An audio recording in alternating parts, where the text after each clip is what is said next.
মালদার কালিয়াচকের নওদা যদুপুরের সালেপুর মেমিনপাড়ায় সংঘর্ষ শুট আউটের ঘটনায় বুধবার 7 সকালে তদন্তে নামল ডগ স্কোয়াড। মুর্শিদাবাদের ডগ স্কোয়াড টিম প্রশিক্ষিত কুকুর নিয়ে ঘটনাস্থলে সহ আশেপাশের এলাকায় এদিন তন্ন করে তল্লাশি অভিযান চালায় বলেই খবর।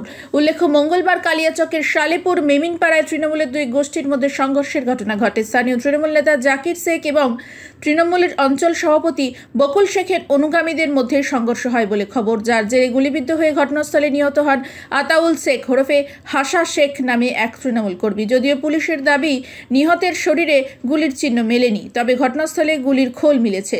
এছাড়াও এই ঘটনায় গুরুতরভাবে আহত হন নওদা যদুপুর অঞ্চল তৃণমূল সভাপতি বকুল শেখ এবং তার ভাই প্রাক্তন অঞ্চল প্রধান তথা বর্তমান পঞ্চায়েত সদস্য এসারউদ্দিন শেখ। তারা দুজনেই বর্তমানে আশঙ্কাজনক অবস্থায় হাসপাতালে চিকিৎসাধীন।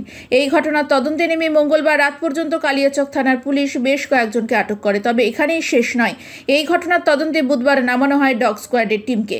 মুর্শিদাবাদ থেকে প্রশিক্ষিত পুলিশ কুকুর ঘটনাস্থল সহ আশেপাশের এলাকা তন্ন করে তল্লাশি অভিযান চালায়। এদিন নতুন করে কাউকে আটক বা গ্রেফতার করার খবর মেলেনি। এলাকার পরিবেশ এখনো যথেষ্ট থমথমে। এলাকায় চলছে পুলিশ টহলদারি।